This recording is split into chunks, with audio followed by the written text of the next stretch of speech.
This is the Lekker Rugby Pod, only on Megafoon Rugby.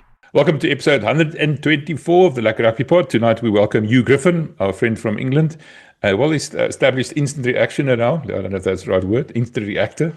Huw, thank you for that bit of a bloodbath that you had there. We welcome Harry back. Harry, it's interesting to talk about the France versus South Africa, the match of the year for me. So let's start there. Tell us why this game is so important in the context of the bigger context. Oh, it's almost so many reasons, and I'm not even sure which one is the most. So the most obvious one is the entire French ecosystem of rugby is seething still from the quarterfinal exit, which they have adopted a lost cause grievance mindset that it wasn't real, it wasn't true, it wasn't just. Therefore, it must be erased by victory here. That has demerits and merits. Most prominently, it is one of those games where it was actually very well refereed. And it's because people have a basic misunderstanding of how many material errors are actually quite common at a test level when you have two behemoth teams smashing each other at every breakdown, pell-mell playing at a higher pace with more ball in play than almost any other bad match. And one of the great matches in history is, any referee will tell you that game had to breathe. And so some things were let go that may have been other ways, but they're also just cataclysmic collisions. The second theme is just that France and Africa have always had a rivalry. This is a proper, developed rivalry. It doesn't need any marketing. It doesn't need any catchy taglines. It just is. Look at the matches that have been played in France by the Boks lately. They're incredible. Marseille in 2022, one of the best matches as well. Pieter-Steph du Toit goes off early with a red. And it's still, the French Jelange said, that is the hardest pack we have ever played. 7-man pack with Kouacha as one of the 7. Frans Malherbe is still proudest of that match, of all the matches he ever played in. It's a loss. So there's that. The third thing I would say is we're jockeying for position right now. I think for sure that what the Boks want to do is keep the number 1 ranking. And if you look at 2019 till now, it's solid, proper, good Bok green. There's a bit of that fake, weird, pasty Irish green there as well. And there's one little tiny block, 1 week of the French being number 1. With all the best players that ever played in the whole world, they keep telling us about 1 week. And I think it's important for Rassi and Co. to keep this. So this is an avenue to keeping that. I think the final piece is that we're kind of like just cock full of the stuff, of the stupid comments, of someone saying, who was it? The inside center, who said, I don't even want to have a beer with Pieter-Steph du Toit. I'm still sore about it. Danty, I think, was the guy. And I go, come on, get over yourself. There's some proper bad blood here. That's not to paint all the French players that way, by the way. I'm sure there's some lovely fellows.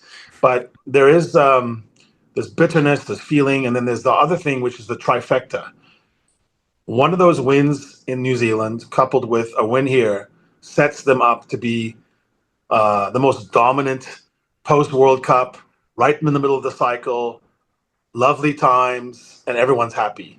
A loss, and sports is just that weird. A loss, and suddenly everyone's going, oh, I don't know, do we have the right shape? 2027 is coming soon. Are we too old? Are we too this? Are we too that?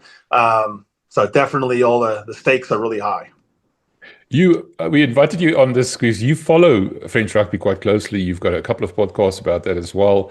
You know what's going on in France. And to me, the standout thing of the French team is the fact that they dropped Gregory Alldritt. What's going on there?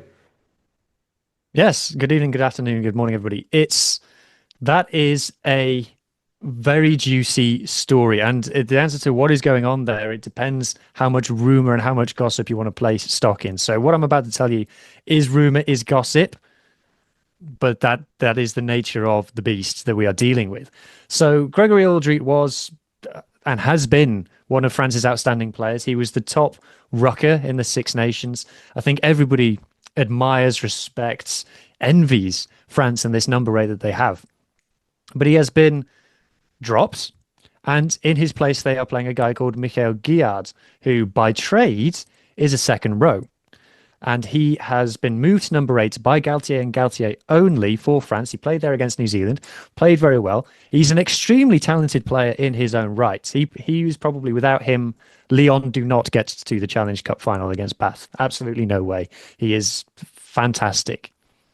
But you would think that Alldritt was the more sensible fit, even though Guillard had been playing very well. But the story goes, and this is the gossip, that when the French toured New Zealand in the summer, unusually, La Rochelle players were available for selection because La Rochelle did not make the top 14 playoffs. They had a bad season last season. Alldritt plays for La Rochelle, so he was free. He was not tied by having to play in the playoffs. There was no clash there for him. And apparently, Galthié asked him to go to New Zealand with France. And Gregory Alldritt said, no, I want to take this summer off. I want to rest. I want to have some time away and get right. And apparently Galthié and the rest of the French coaching staff has taken a dim view of that. And that is what is feeding into him no longer being in the team. Now, as I should reinforce, Guillard is a fantastic player, and you could make an argument that he deserves this opportunity. But it is, adds to the layers of Galthié, the subplots that is Galthié as a man manager, which we maybe will come on to. Harry, I heard you speaking on a pod recently about how Galthié, despite his success and his proven track record as a coach, is not the most beloved man in France.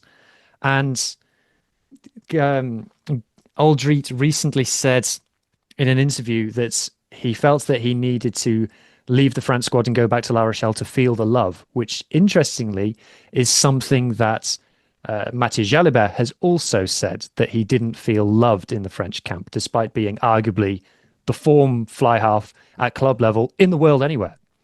So it's a wider story, and maybe we can talk about it a bit more, but that is, according to the rumor mill, according to the gossip columns, is why Gregory Alldritt is no longer wearing the number 8 jersey for France.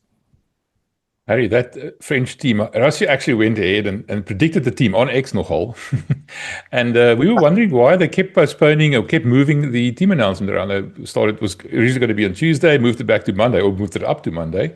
Then moved it out to Thursday afternoon, 2 o'clock, and then moved it out to 3 o'clock, basically. And then the Springbok media person said that the graphics weren't ready yet.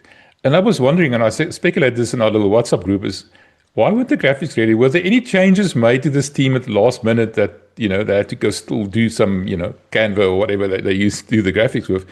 Do you think Rassie was reacting to something? Is that why he delayed this team? Because we'll talk about the team just now, but odd behavior from Rassie, who's typically, announces the team on Tuesday, Carmelo high water, that's what his team is. This week, I know you said mind games last time, but this is very unusual. Rassie has created the intrigue now about team announcements. So for decades, team announcements were only uncertain around injury. You would bracket a player. It was well known there was someone coming back. This was back when the idea was you always had your best players start, and then you had reserves who may or may not be used. Now, Rassie has created it doesn't really matter where you start. Perhaps it's about drawing up who the final 15 will be on. That's more important. That's your best team. And then he started being the most unpredictable, at least the most difficult team to prepare for, realizing that teams that had been caught from the top, All Blacks, Ireland, suffered from one common habit, is they were too predictable. So make everything unpredictable. So then now everyone's thinking that way, and the likelihood of going 7-1 or 6-2 or 5-3 or 4-4, whatever it is much greater now than it ever was before in history of rugby. And that sets in motion all kinds of permutations. So but what if we do this? So in addition to niggles and being able to report for duty and being fit, you now have this other sort of, what about that athletic number 8? Because he's a bit more athletic than Alldritt. You have all these kind of concerns. Is Andre going to play primarily as a forward reserve or a backstop for the backs? And the fact that he's named in front of the scrum off kind of suggests that it's that.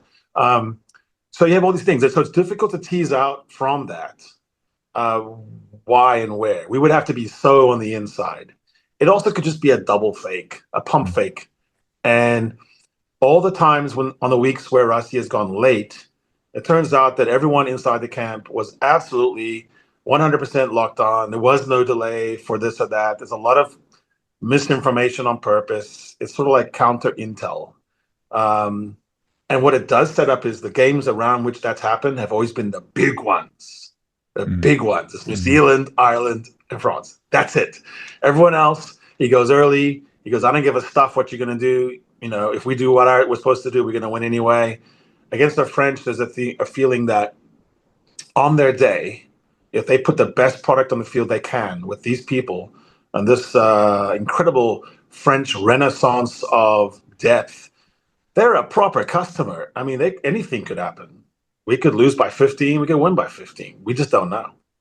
How susceptible is the French, or are the French, for mind games? I mean, you said the other night to me, they're physically strong, they've got a good game, and everything else is good, but the minds, maybe a little bit wobbly in terms of emotions and the likes. Do you think there's any merit to playing these kind of mind games? Yeah, it's like, I mean, the French take more antidepressants than anyone else in the world, psychotropic drugs. They are racked by self-guilt. They have the highest percentage of fingernail biters in the world. Is that scientifically proven? Is it true? People understand French. I think they're all dashing, loving, bohemian artists. A lot of them are just really like anal retentive nerds who measure the gradient of an escalator for no apparent reason. 7 degrees. And they tell you that in their TGV statements. Why are you telling me that? Why are you so obsessed with things? So if there's going to be one big nation, good nation that you want to like do a mind fuck with, it would be the French. They tend to be very rally-minded, confidence-based. So if they start well, they kind of end well.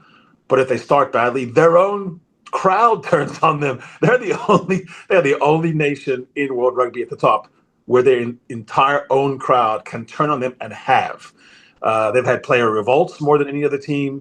They've had sick outs or refuse to play, like you just mentioned. There is really no other team that you could tell the story Huw just told us and go, oh, yeah, that's cool, interesting. Dwayne from Milan decided, no, he didn't want to go play. It doesn't happen. It's not a thing.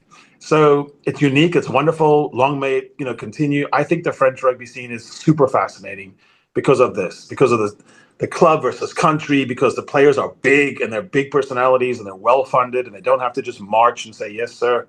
But it also leads to the idea that I think Rassie knows his targets. He knows why he'd sow dissent and throw a smoke bomb there, stink bomb in the locker room and say, go. Okay, you say we've now speculated why Rassie held back the team announcement. So what did he get when he talked about this French team? What did we see? One of our friends said it was a macro pack, huge players. Maybe that's forced his hand. But talk to us about this team. Go for the players who we should know, we should be looking out for, and what the Springboks were wary of in delaying this team announcement. Yeah, I think it's fascinating because the Bok team is sort of pretty close to if it was a quarterfinal again in the World Cup, and this is who we have, it's healthy. This is kind of what you'd see with, some notable things that it looks like Sasha Farnberg and Ngomazulu has actually fairly won that position, or at least willing to persist. And then Boan Fenter coming on, obviously Oxencha out. So there's some things that wouldn't be true. But for the most part, this 1,100 cap team that's very heavy without Kwacha in it, and a back the size of Andre, it's a heavy team. It suggests a certain trench warfare ability, but also speed on the edges. Huw, I'm interested in what we can see on the French side. So I almost want to spend most of our time just going through that. What can the Boks see across the field when they match up, when they look to their left at anthems? What are they seeing? What permutations are there? And to what extent can we read from this what it is that French will try to do on Saturday? Yeah, I think there's a lot of fascinating to talk about this French team and a lot of new faces to people from outside France anyway. Firstly, I just want to say that I don't think that Rassie delayed his team announcement because of wanting to see who the French were going to pick. The reason I say that is because the French team has been circulated in the French press since last week. And Media Olympic pretty much published the French 23 on Monday, hence why Rassie was able to do it the day before. So I don't think that was the reason. So that leads me to suspect that there was an injury situation. But talking about the French team, I think, let's start at the front. Let's talk about the props. So in the Six Nations, the French props were Winnie Antonio, who I think everyone is familiar with, and Jean-Baptiste Gros from Toulon, who played very well. And in the Six Nations, the French had the most, how should I put this, the most safe scrum. So they had the highest completion rates, and they did not lose a single one of their own put-ins. 0% own put-ins lost. So that suggests that they were prioritizing in the Six Nations ball retention. However, with these two new props that they've selected, it suggests to me that they're changing strategy, and now they're looking to win penalties. So the props that they've chosen on the loose head is Erdesio from Montpellier. Now, what's interesting about Montpellier is their ability to win penalties at the scrum and their ability to shove the opposition, or at least win the opposition scrum. I think maybe shove is the wrong word, and I'll explain why. So Montpellier's scrum success on their own put-in isn't actually that high, 85%, which isn't spectacular. There's nothing to write home about. And the scrum completion is only 83%. Again, not much to write home about. That's a scrum that goes down a lot, right? But their scrum won via penalty last season was a massive 37%. That's the most of any club team in the world. And if we look further down, we see that perhaps even more impressively, their ability to win the opposition scrum feed was 24%. Imagine that. 1 in 4 opposition scrums that you face, you win the ball. That's crazy. No other team, again, in the world had a stat that high. And what we see from teams who are able to win penalties at the scrum and are able to win the opposition scrum is that there's a trade-off of the aggression of the scrum and the risk that you're taking. If you plot it on a graph, penalties won versus penalties given away is almost linear. It goes up. So if you are aggressive and you try to, not just play safe, get the ball in and out, you are likely to win opposition scrums, but you're also likely to lose your own scrums because you give away penalties.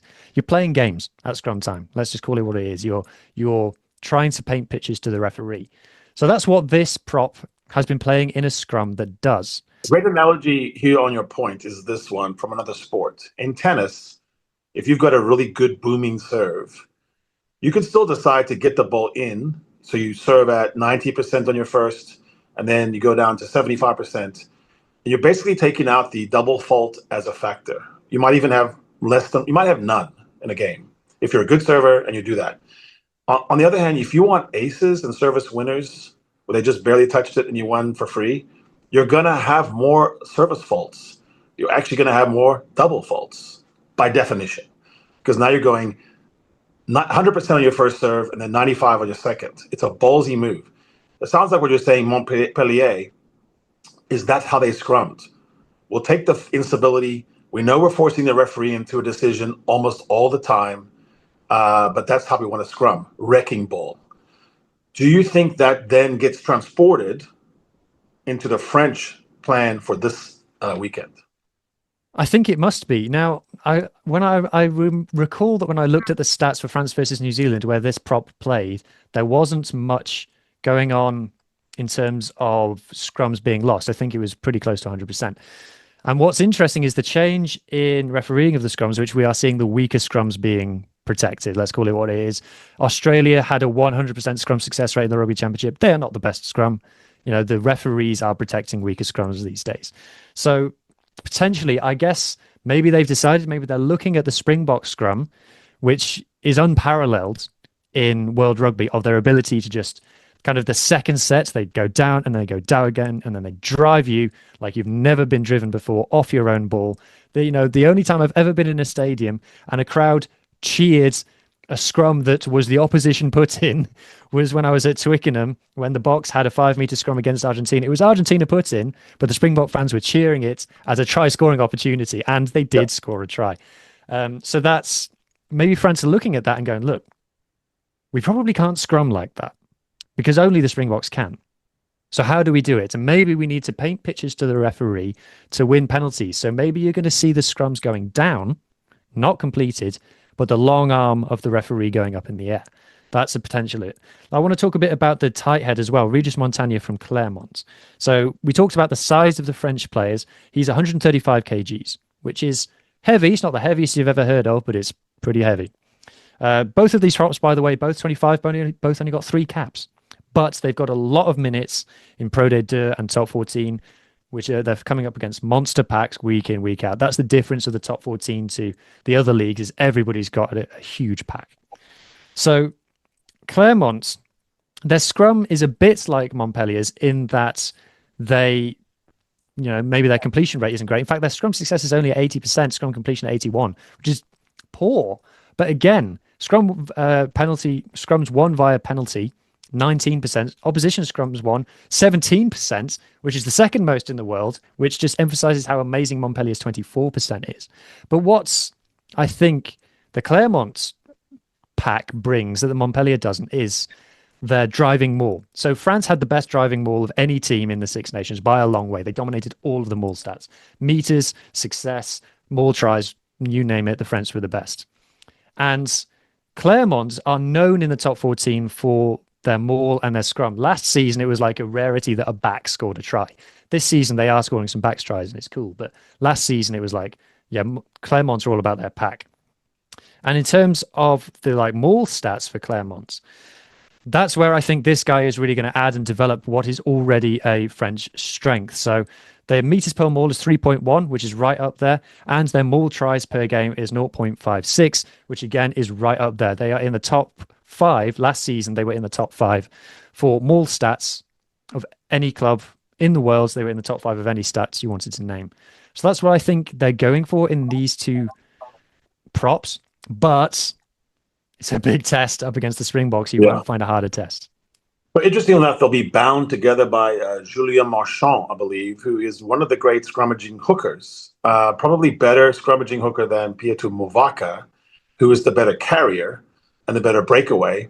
So that sends a message. I think, this is the Huw Griffin early warning system of tornadoes and hurricanes coming. First 5 scrums, big time in this test. And I suppose there's 2 logics there. One is take your enemy's strength, the Springboks scrum, non-pareil, we are supreme. And then what if you dent it? Bulls against Leinster in the final, the Urk. You just come in thinking, this is our bread and butter. What if it backfires on you? It's got a tremendous psychological damage beyond the scrum itself. The other thing is the Boks have not been good. So it's a weakness here. Have not been good at stopping them all. They just haven't. They haven't even been good at stopping them all against weak teams. So this is probably not bad scouting. The first one, though, is a big gamble, don't you reckon? Because if you do go for the scrum on a green light, maybe in your own 22 or you're on attack, and it backfires on you, and the Springboks just make all kinds of gases come out of your arse as you're going backward, then you've basically given the Boks a free way to silence a crowd that loves the disco and loves the hype. And then you have that horrible feeling when you're playing against the Boks where you don't want a scrum, which is awful. I mean, when you play rugby knowing you don't want a scrum, it's horrible because you don't want to throw the ball around anymore. So where do you see that going? If you had to just tip it right now, do you think this ends up being one of those tussles where there's no one to pick, you don't know? Or do you think one of these packs have the edge on the maul, scrum, grunty stuff? I would say that I expect France to have the edge at maul time, for sure. Mm-hmm. At scrum time, I tell you what, and it's a wider point, not just at scrum time, but the whole game. The guy I feel most sorry for is Angus Gardner. He is onto a loser no matter what he does in this game. He probably hopes that it's like a 14-0 win for one of these teams, because then no one will be talking about him, right? Hopefully, anyway. But of course, the rest of us hope that it's a very close and exciting game. But him coming from Super Rugby, where the diktat in Super Rugby was like, hey, this whole scrum thing, let's just get it over with, okay? Let's right. This is not rugby. This is not rugby. Let's do this to start the rugby. Yes. Whereas what you said in Twickenham is, rugby's about to happen, a scrum. Yeah, absolutely, absolutely. So whether he will, because if the French pack is going backwards, I think Gardner will protect them. I should correct myself. I think any referee in the current climate would protect them. Whereas if the scrums are going down and he's got to make a decision, That's an uncomfortable place for him to be. And when you've got 80,000 French people informing you in a language you don't understand about what your decision should be, that's a big test of anyone's character. I'm not calling into question Angus Gardner's character at all, but that is a precious scenario. I always enjoy Angus Gardner doing scrum refereeing in some ways because it sounds like marriage counseling. He's like, you have to be understood. He doesn't like you touching them there. Let's get together. Let's make sure that we are clear about our intentions. And it's so funny because you can tell what he really wants to do is not award a scrum penalty at all. That's not what Angus Gardner likes to do. Yeah, that's definitely something to watch out for. I will say that behind the tight five, behind the front row, you've got Manny Miafu in the French second row, who is a big old lump. We were talking off air about, like, you will not go backwards. He is adding some weight in there. And then behind them, they've got Guillard, who is normally a second row at number 8, which I think is fascinating. And we could have a whole nother pod one day, and maybe we will, about what the number 8 has become. Because is a number 8 now either an extra open side or an extra lock? That might be the direction that the game is going. In which case, France have very much gone for an extra lock. And they've got on one side Anthony Jalonge from Toulouse, who was one of the standout players in the top 14 final. And Paul Boudehon, who can also play lock, has been playing lock for La Rochelle. And I would say that Paul Boudehon is the player that the rugby world is sleeping on the most. Outside of France, I don't think people are aware of this guy. I'm telling you, he takes no prisoners. He is here to hurt you and enjoy hurting you. And by the way, he's one of the most skillful players in the top 14 at the moment, in my opinion. The comparator for South Africans on Boudehon is Willem Alberts, the bone collector. It's literally like he looks like he has a head that's too big.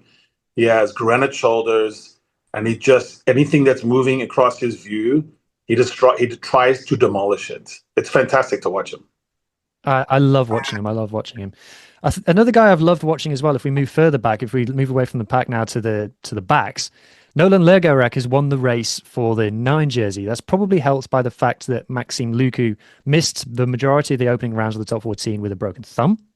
He came back for UBB. Came back for UBB in the last round, and he got a standing ovation everything that he did, because the UBB fans love him so much. So to put him in Orient Lergarek, I think South Africans who haven't been watching a lot of French, he's the guy who looks really young, and he does incredibly tricky moves out the back. He has the famous flip where he just goes reverse, a la Sasha, but he does it on target. It's uncanny. And when he sits there and gets the Man of the Match award, for some reason, he's always mauled by his teammates. I have no idea why this happens, but every time he's on, they just literally hit him in the face. Yeah. So he's just signed for La Rochelle this season, and he joined from Racing, and it was a fantastic piece of recruitment. And right from the moment, he was like, this is my team now, guys. Guess what? I'm in charge. And you talk about the petit general. He is that. The way that he treats his forwards like cattle. Like, he screams at them. It's like, you go there, you go there. You're going to run at that guy. See that massive guy? You're going to run at him right now. Yes, you are. Here's the ball. Now go do it. So he has come into that team, and overnight has become the focal, like almost the most important player in that La Rochelle team. He's quite niggly. There was a clip that went kind of viral of him last season where someone tapped him in the face and he went down like he'd been shot, and the referee called him up and said, do not do that again. I will send you off. So I think I used it in the example when we talked on the loose pass about Windgat. I don't think he's Windgat. I think he is deliberately playing the bad guy. And when someone on your side is deliberately being the bad guy, you love him. So Galthié obviously is from off himself. He tends to invent rugby systems where the 9 is featured. So it's not surprise that people like Dupont and Lucu, look really good in this system. You can overplay this, but they kind of play off 9. They don't always play off 9, but when you look at stats over the last 4, 5, 6 nations, their 10s have different stats than the Finn Russells and the Sextons and all that. They don't kick as much. Do you think French are still going to be in this long kick from 9 exits? different kind of looking box kicks, much higher, bigger, or are they going to rejoin the rugby world with more contestables? I haven't seen any evidence yet that they're going to go contestable. All of the stats from the Six Nations that just went. Interestingly, DuPont's box kicks had the same hang time as everybody else, but they were 5 meters longer on average. And that is exactly what you're saying, Harry, is that they kick long. I could go off on a huge tangent here, but the old adage of hard work beats talent when talent doesn't work hard. In 2025, smart work beats talent when talent doesn't work smart. And the French are one of the best teams. I actually think this is something that is very similar between the Springboks and between France, is that they go, right, where is the opposition defender? Is he immediately in front of me? Okay, right, where is he not? He's not over there. Okay, well, the ball needs to be over there then. So they do a lot of kick passes, both teams. Or they go, where are we on the field right now? We're in our own half. Okay. Is that where the opposition try line is? No. Okay, well, let's stop being here immediately. And they send the ball long. If you're the Springboks and you've got Manny, it's a cross-field bomb that's contestable. If it's France, it's I'm going to put the ball behind you, I'm going to advance up the pitch, and then you're going to have to try and get through me there. And I'm going to back myself that you're not going to be able to do that, and I'm going to get the ball back. The box office clash, of course, we look at Ramos, Penno, and Bielbiare versus Kurtley Arendse, Colby, and Willemse. On our side, the two Lekkerbacks and someone who loves long kicks. Willemse swallows that up and says, and now I'm going to see how many people I can make silly. Ramos being the more pragmatic but beautiful playmaker. That's something you pay to watch, isn't it? These three against the back threes in this game. 100%. The six best back three players in the world for me at the moment in this game. And I did my last pod about the French team. We did picking a combined team, and this was impossible. I think we went. I went for Bielbiare, Penno, and Willemse in the end. And my justification for Willemse over Ramos was, I think if Galthié had Willemse, he plays him in every single game, probably at 12. But all phenomenal players. The Huw Griffin and Damien Penaud are the most try-scoring wingers in the world, bar none, and it's not really close. And they've just got that phenomenal pace. Quite different players. So Huw Griffin, what you'll see with him a lot is balls either chipped but long chips, or grubbers along the ground but long grubbers for him to chase after, because he's got pace that you can't beat. But that's why it's going to be interesting seeing him up against the Lekkerbacks, because they can turn and they can run. And actually, I watched back the famous quarterfinal the other day, and Colby and Arendse were both amazing in that game. Absolutely amazing. So that's a win for them. Although, that's not to say that Bielbiare and Penno were bad in that game, because they were amazing. And Penno and Colby are two very different players. Whereas Colby will run straight at you and then somehow go around you. And you go, what just happened? The way that Penno beats you, he looks like he's gliding on the pitch. He's got this weird, he leans forward and he kind of glides along like an iron almost. He's ironing the pitch. And you think, how is he beaten? I don't understand how he's gone past so many men. But you have to watch, he curves his runs. That's how he beats men. So if he's chasing a kick over and he bounces and the ball bounces, he's not thinking, I need to get to the ball, catch it, and then act. He's thinking, what direction do I need to be running when I catch the ball? So his run curves, he catches the ball, and guess what? He's gone past you. And he hasn't looked like he's done anything. So just a sumptuous player to watch. Does he know all of the rules of rugby? Maybe not. Probably not. But it's worth a watch anyway. We have this old adage in rugby of making someone a defender, make a jackler a tackler. For Penno, it's make him make decisions. So you want to have him making 5, 6 key decisions down the stretch. He's going to stuff up 2 or 3 of them. Sometimes he makes the stuff ups work and he scores a try anyway. Like he violates the rules of cardinal rugby law and he still works. Also, I accuse him of using a blow dryer. Very poofy hair, very strange 1970s hair. And for that reason alone, I accuse him and want him to be punished. He doesn't use a blow dryer. What he does, he goes into the gents' bathrooms, he goes to the hand dryer, he turns the vents the other way, and he just stands over it, blowing in his face. That's what he does. Yeah, and I could see him doing pranks on teammates that are not funny at all. It just looks like that. His face looks like that. In that quarterfinal, there was a moment where Colby had the jump on him, but it was because the kick through by Creel. So let's turn now to our midfields, because that's the one area where I just really don't know. You have the all-time firm, the old firm of de Allende Creel. You have Andre Esterhazen posing either as something or something, and we don't know what it is. That seems to be where I believe the Springboks should win. When I looked at that, I thought, I just like my chances there. What do you see? And am I wrong? I agree with you. I think that the midfield is the weak point for France at the moment. And I think it's something that they're waiting for someone to come along and grasp that opportunity. Now, I think in two players who aren't picked to start, in Nicolas Deporter, who plays for Bordeaux, and for Emilien Gailleton, who plays for Pau, they have two very talented players there. Two, by the way, best friends as well, who played with each other at under-20s level. So it's kind of confusing to me why it's taking so long to get them in. Who they've actually picked is Gaël Fickou at 12 and Pierre-Louis Barassi at 13. I am yet to see what it is that Galthié is seeing in Barassi. I would say that he's not even in the top 4 most talented centres at Toulouse, and yet he's starting for France. And with Fickou, when someone moves from 13 to 12, it means their pace is gone. That's generally what that means. He's not a basher. He's an extremely talented player. Could be probably is an all-time France great. Made his debut incredibly young, but he's not the long-term answer at 12, in my opinion, despite what he's achieved in the game.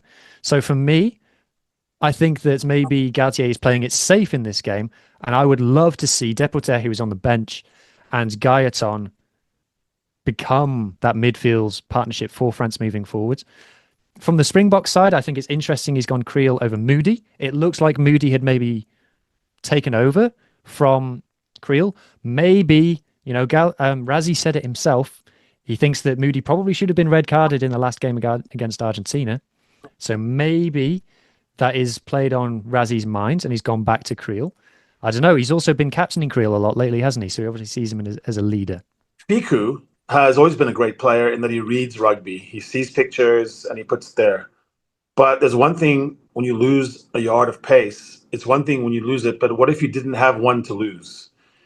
And then you erase the one thing you could have against the Allende is stutter steps, movement. If it's just a matter of meeting each other in the breach, I just think that could be trouble. Our bodies don't obey us. And Damon de Allende is one of those players who just is, come hell or high water, a collision winner. He keeps the ball. He presents it well. If there's something that de Allende and Creel don't know about each other, they could go on one of those newlywed shows where they have to guess what they like, and then we get everything right.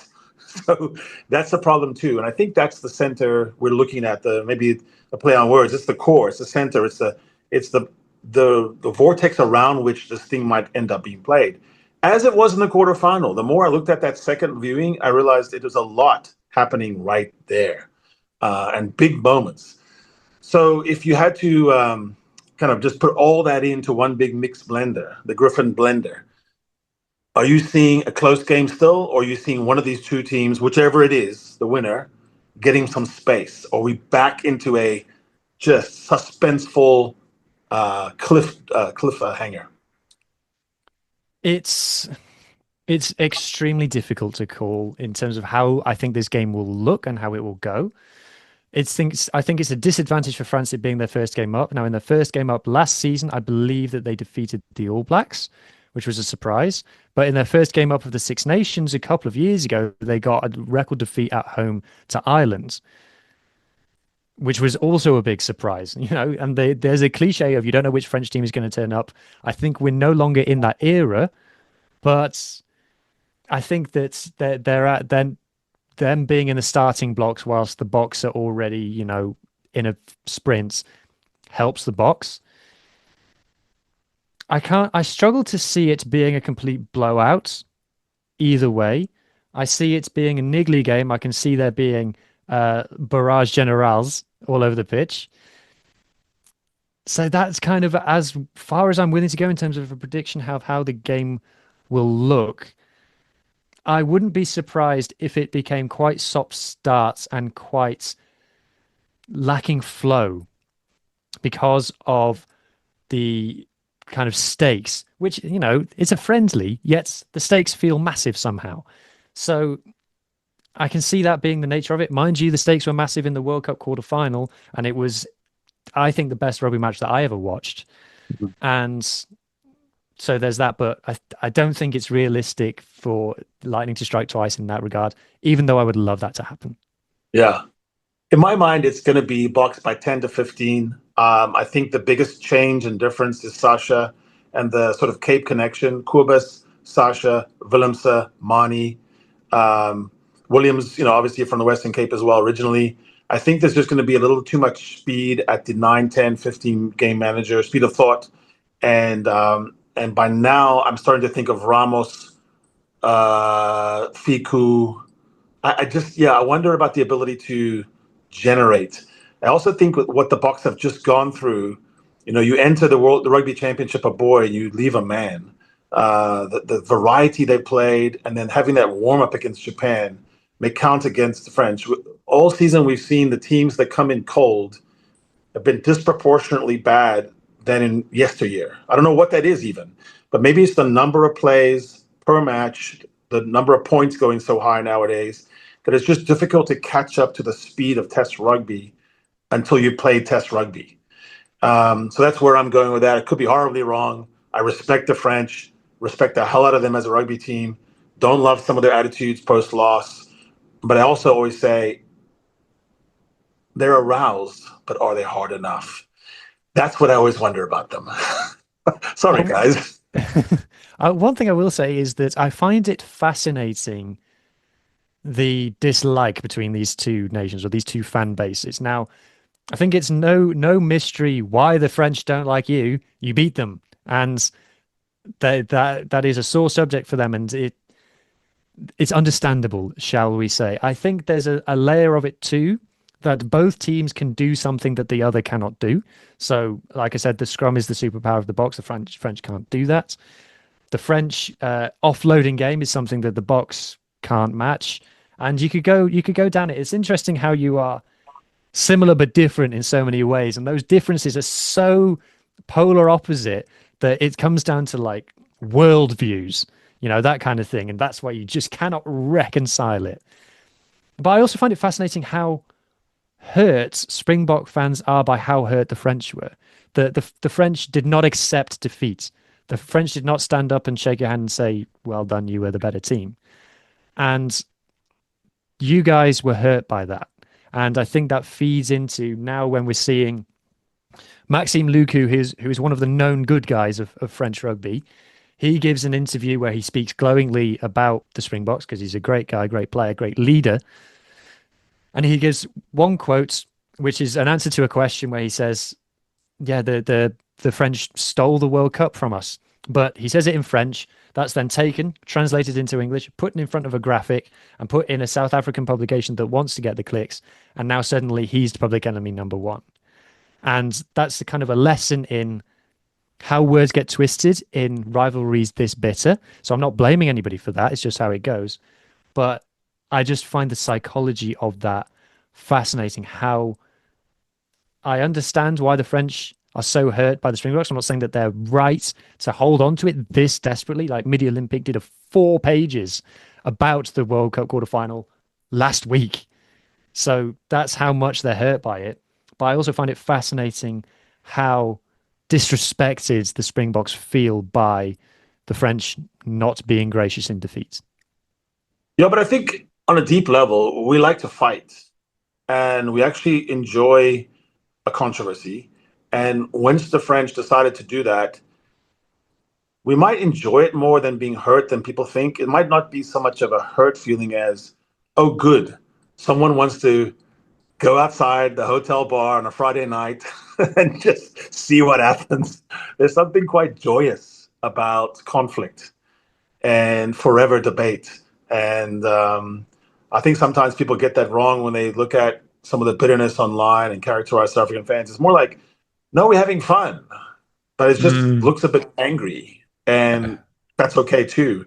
It's going to be settled one way or the other this weekend, and we have to accept it. We're getting better at accepting it by not blaming the ref, although I think just around the world there's a scourge of cynicism about refereeing that we've got to get away from because it diminishes the fun.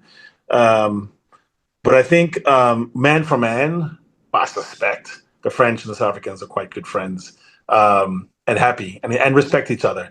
It's just that, the supporters. There's a bit of like you say, there's a bit of a cultural clash there.